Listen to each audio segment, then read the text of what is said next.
Hi, everybody. Welcome to today's podcast episode. Still need to come up with a name for the podcast. But today we have a very special guest, very special to me. And I've known her since before I was born, 9 months before I was born, I guess. And we get to welcome my own mom onto the podcast today. So this is Cindy Vanderwerken, or Cynthia is her given name, I guess.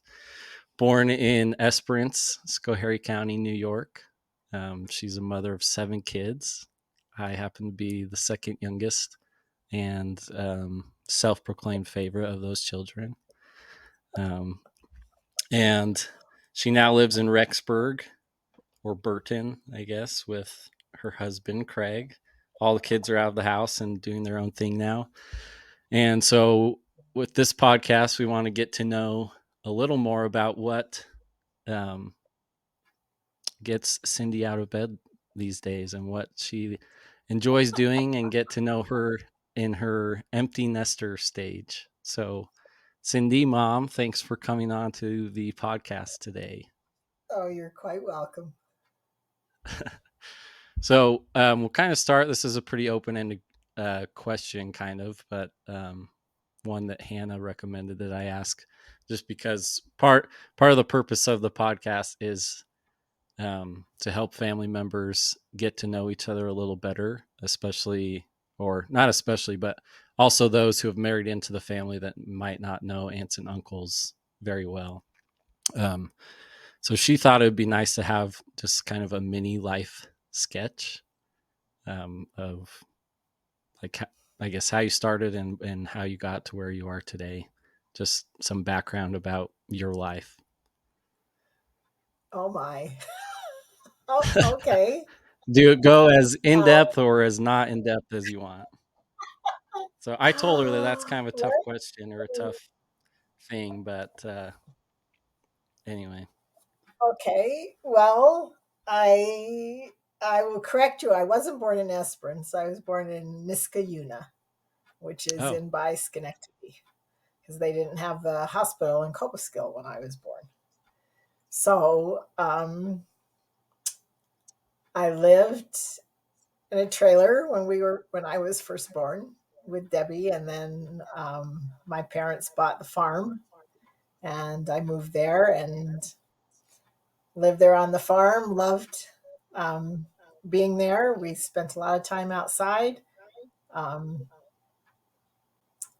did a lot of work around the farm, but um, went to a very small high school. Our school was, and it still is, our elementary, junior high, and high school are all connected in the same building. Um, I was involved in music during high school in the band and in the choir. Um, I went to BYU in Provo when I graduated high school. My freshman year, Debbie and I were in the Cougar Marching Band just for a year. That's all we needed to do to learn how they did things, and it was a lot of work and a lot of time, but it was a good experience. Um, I graduated in business education. I student taught at Jordan High School in Salt Lake, and it was not a positive experience. And so I decided that is not what I wanted to do with my life.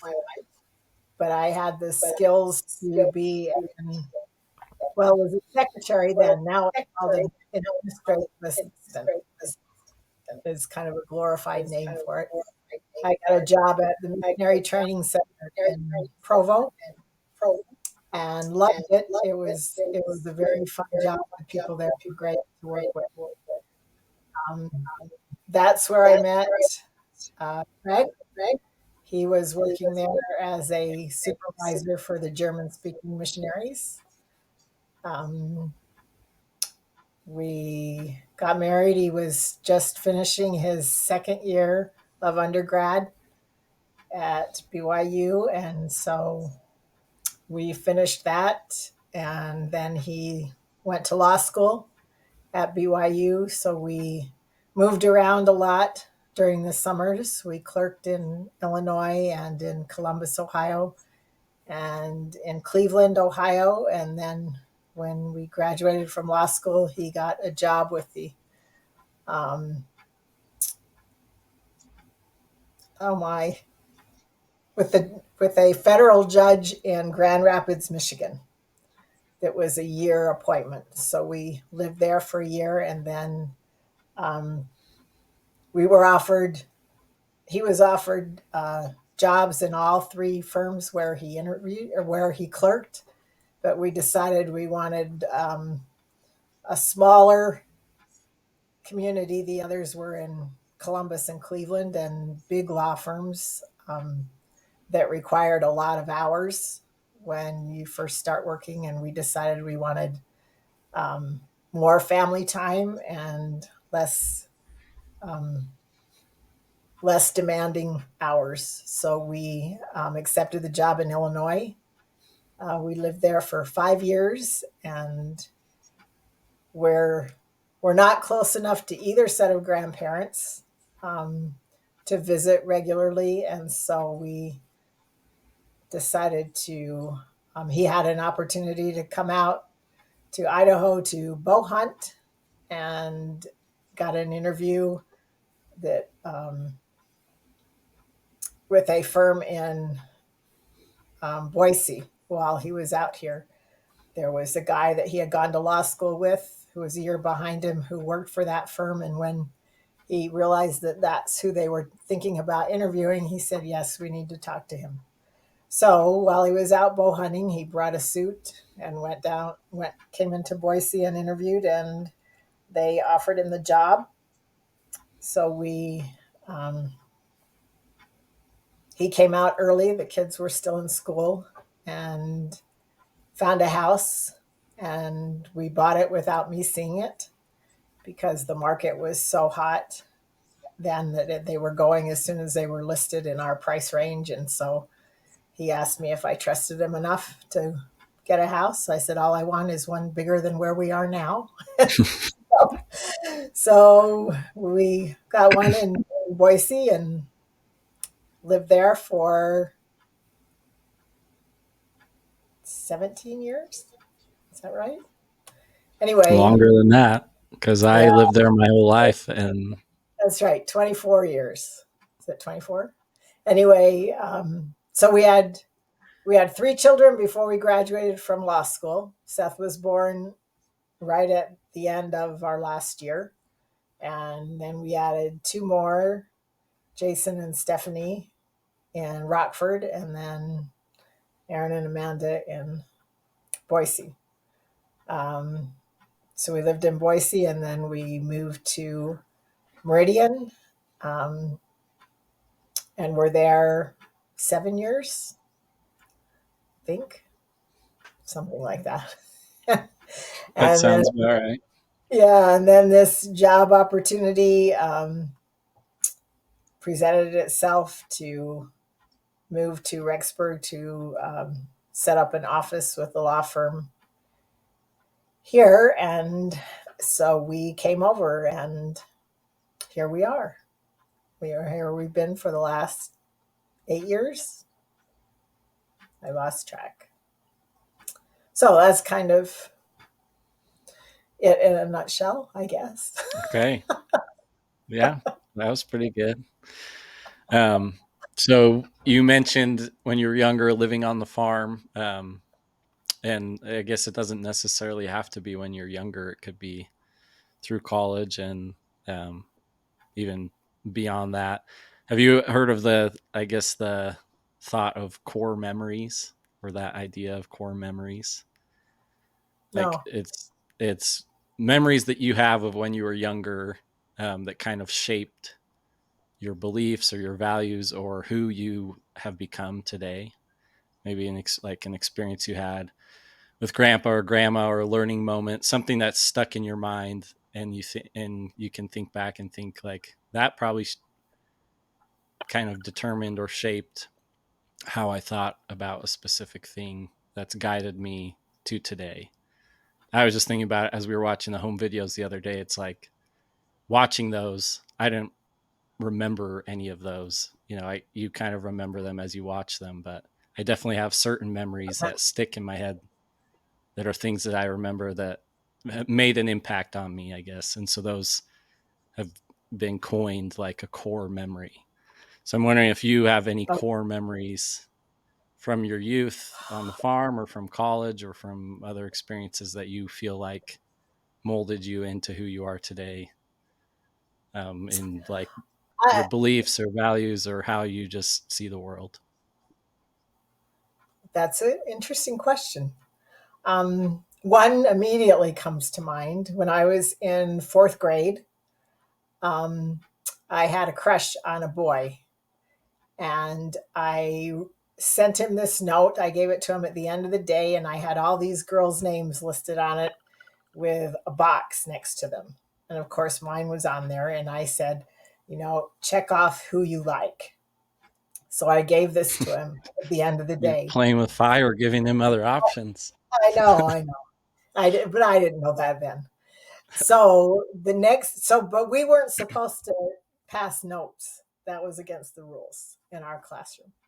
So the next day, I come to school, um, and I don't know if he was trying to get it to me. Somehow, this note got found by the teacher, and so she stood up in the front of the class and said, "Who wrote this note?" And of course, I was not going to admit that in front of everybody. Mm-hmm. And so I just kept quiet. And in those, at that point, we had in fourth grade, we went to different classrooms for reading and for math. And the classroom teacher that I had, who asked who wrote the note, had the highest math class, and math was not my forte. So I was in the second lower math class. So we went to our math classes. So I went to the other class, and I remember sitting there feeling just horrible that I had not admitted that I hadn't told the truth, that I, didn't say I was the one that wrote it. And so I got up and went to the teacher in the class I was with and asked if I could be excused to go back to my homeroom class. And she let me go. And I went back in and went up to the front of the class while the teacher was teaching. I don't know if they were doing homework or something. But I went up and I told her, I have to tell you that I was the one that wrote that note.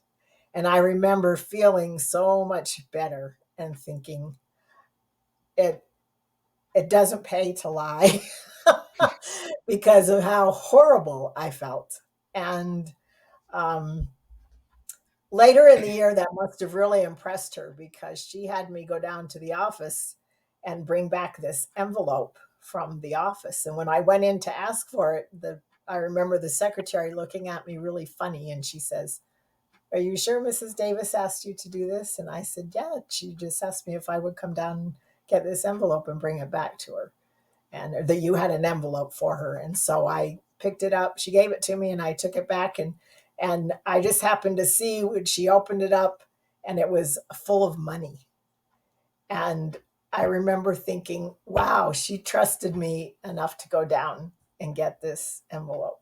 And so I guess in my fourth grade mind, I was thinking, because I admitted and told her the truth, she knew that she could trust me to be honest. And so that's one that has stuck with me on the importance of being honest, and um, not having to deal with terrible feelings when you lie. So I'm guessing you've never told another lie since, right? Like when we were kids and we wanted candy or something, and you said there was none left. I I try very hard to be very truthful. Okay, thanks for sharing that. Um, so, like I said earlier, part of this is we want to get to know you in your current state, and who you are, what you enjoy doing. So one of the questions I have is if your preferences or tastes have changed since your younger years of things that you enjoy doing, and kind of and vice versa. I guess if there were things you liked doing when you were younger that you don't enjoy anymore, and then things you didn't enjoy when you're younger that you now do enjoy. Well, I probably have to say the biggest one is family history that I had really no interest in when I was young, um, and even when I was older. Um, I, dabbled a little bit with writing my own life history, but as far as doing anything else, it just held no interest to me. And now it's very addictive to me. Mm-hmm. so, so that's one that has changed. Um, I've always loved playing the piano. That that hasn't. That's one that I've kept. Um, okay, another one is sewing. I was in 4-H when I was young, and we had sewing projects, and I would. Um, it took me so long to make something that I hated it by the time I was done and didn't want to wear it. I guess it's a little different what I'm doing now when I say sewing, because I do these quilt tops for the Humanitarian Center, and it's not difficult for me, but I enjoy doing it. Whereas when I was sewing, maybe it's because of what I was sewing that it didn't matter. So I guess I've held on to a little bit of of that, but kind of gone a different direction with it. Um, let's see. I've always loved to read, so that hasn't changed. I enjoy reading. Has what you read, what you enjoy reading, changed? A little bit, yeah, you could say that. When I was younger, I read a lot of, um, I don't know if I remember reading any nonfiction. When I was younger, Mm-hmm. I would read, mysteries and stuff like that, even in my college years. And so I've gotten to enjoy reading nonfiction, things that you know, um, like history that's nonfiction, that is, how do I say, like the Empire of Pain and the Killers of the Flower Moon and that kind of thing that tells Yeah. the the history. So Do you think you would have enjoyed a book club when you were younger, like you enjoy it now? um, yeah, I probably would have. It's interesting to hear different people's perspectives. I don't talk a lot. I do a lot of listening. I very rarely offer any kind of opinion on anything, but it's fun to listen to what other people, the ones that are more vocal, you know, will share. Yeah. So that's been a good learning Okay. experience for So you mentioned your involvement in the community a little bit with your quilting. Um, ever since I can remember, and being one of the younger kids, I guess you probably had a little more time with older kids being out of the house or not so demanding on your time, I guess.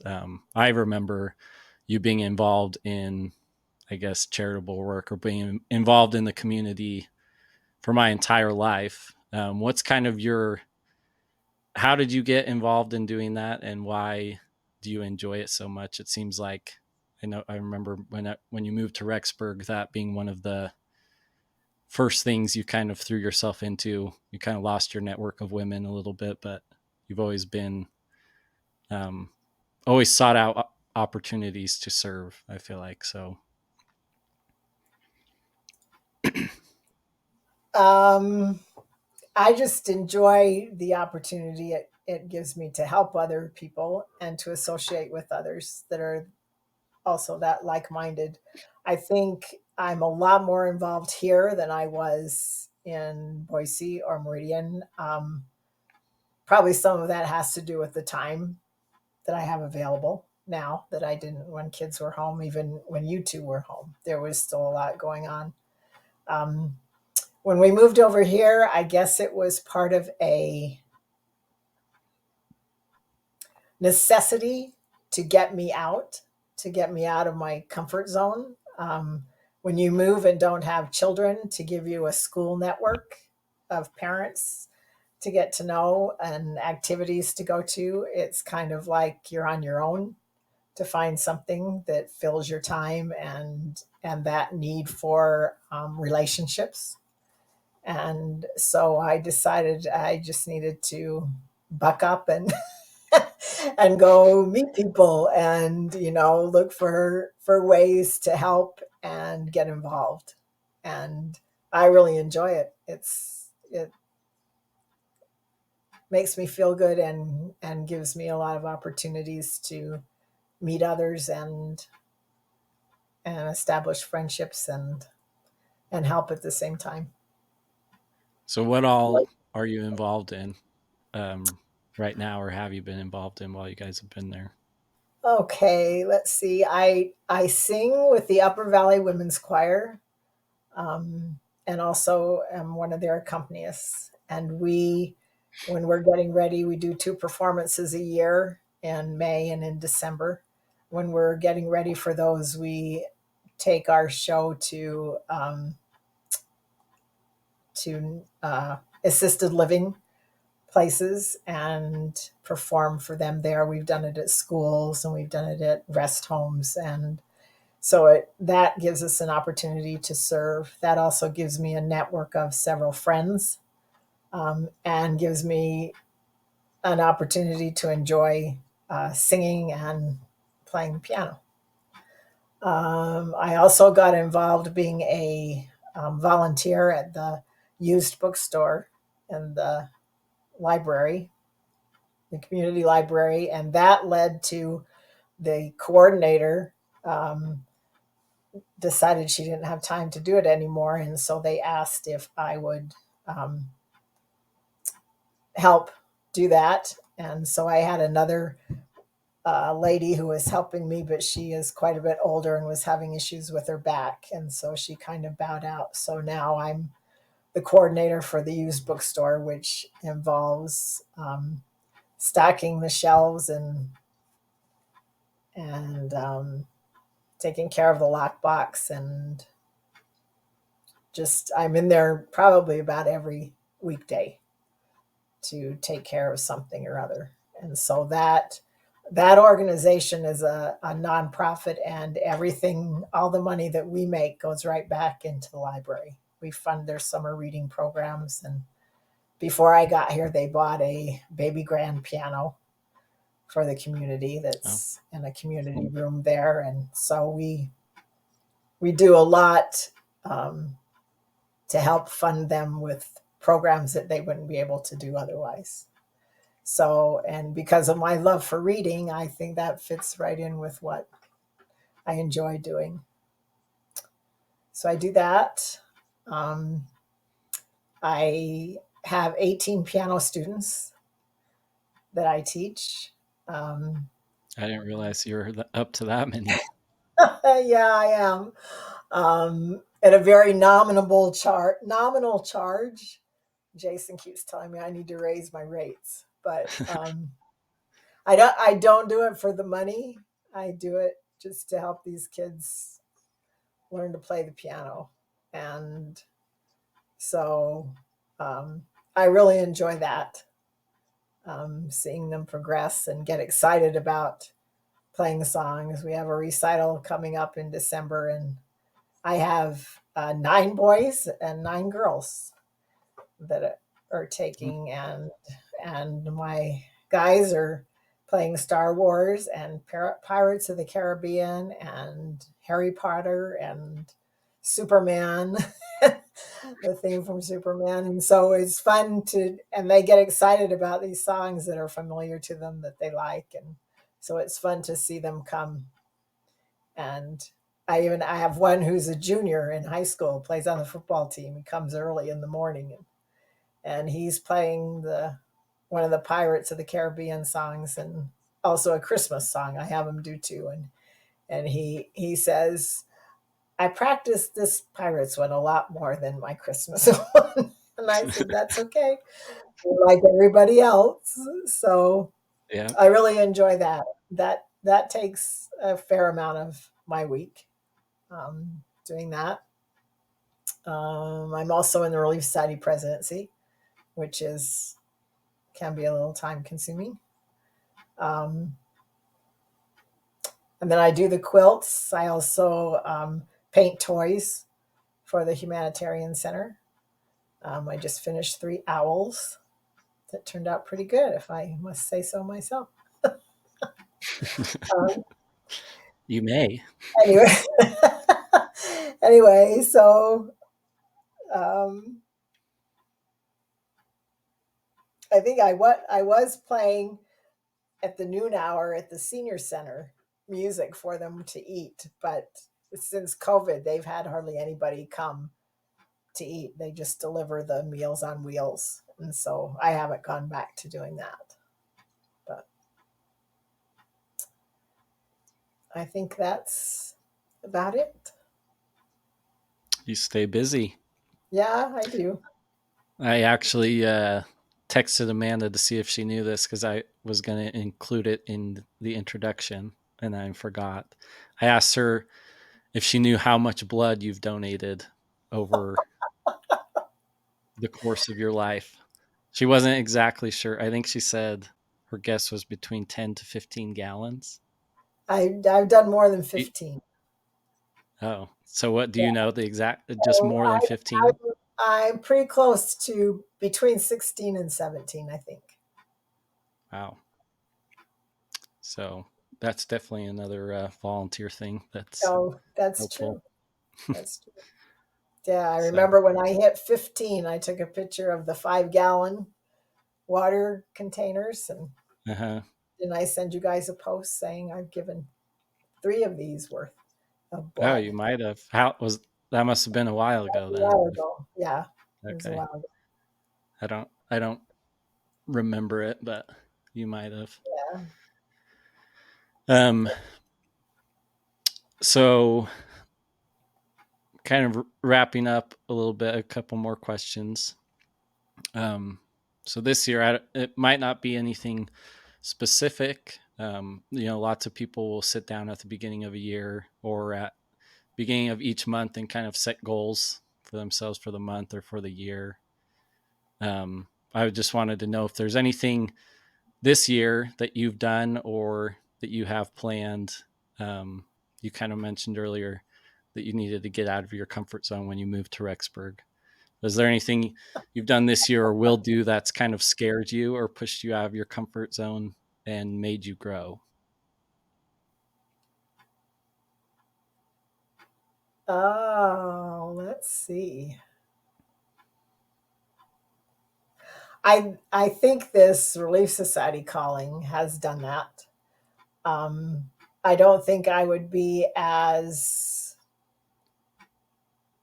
take advantage of as many opportunities to get to know the sisters in the ward, learn their names, and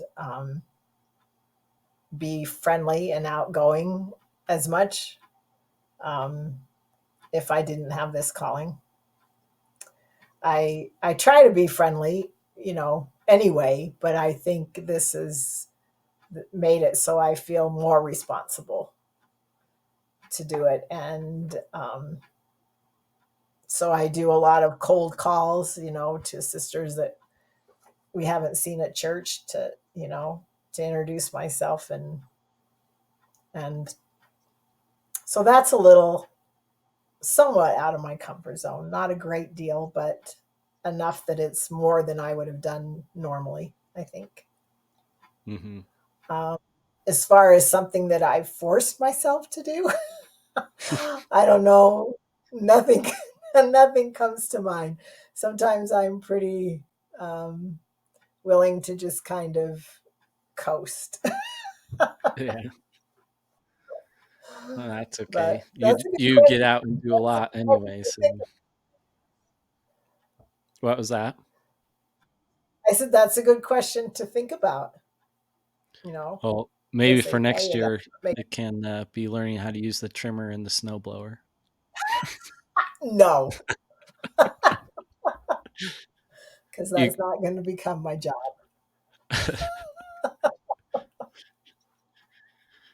okay? We kind of touched on this a little bit too, um, but and I think you find this through some of your volunteering and things. But what would you say in life as you go about your day to day?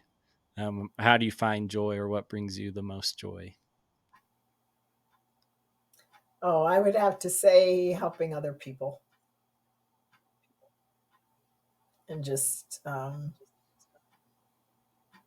finding ways to help people feel like they're important and that somebody is aware of them.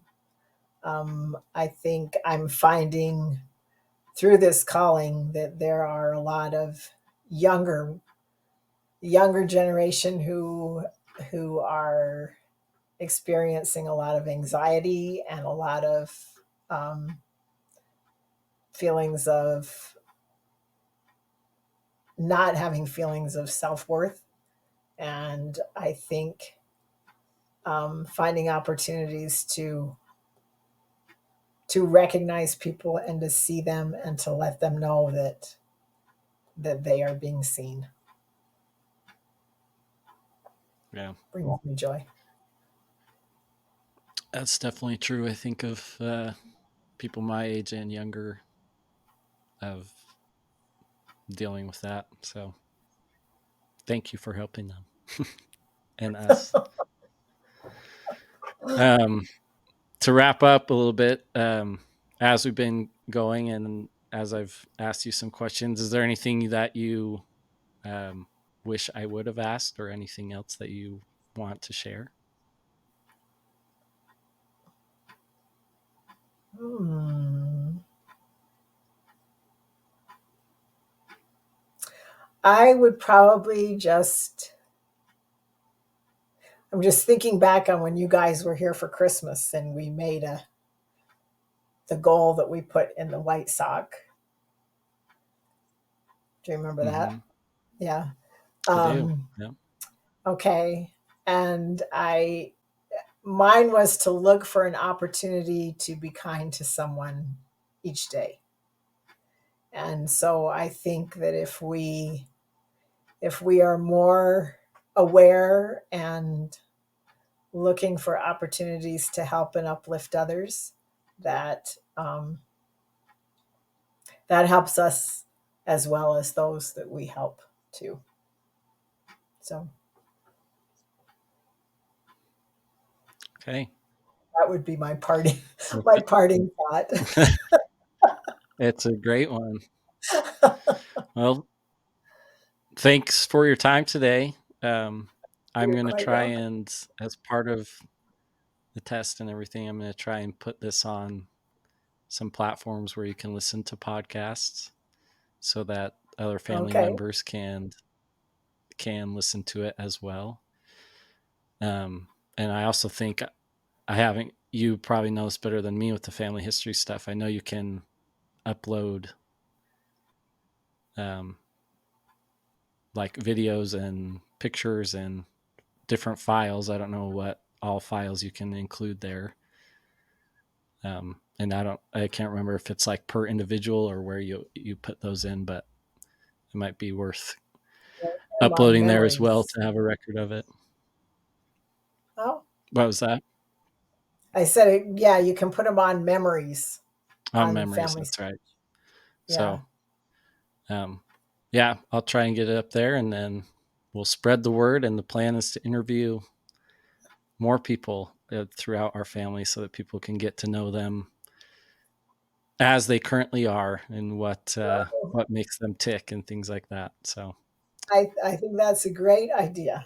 I think let me just add one of my few regrets about not living around my siblings at this point in my life is that I really don't know my siblings as adults very well, Mhm.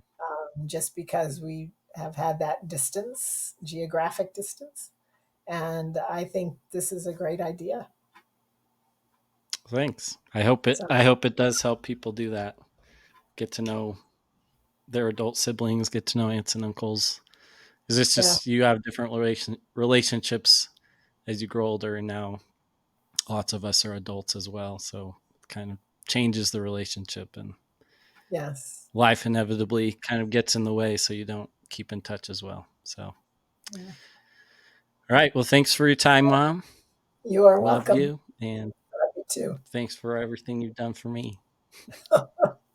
You're welcome. We'll talk to you later.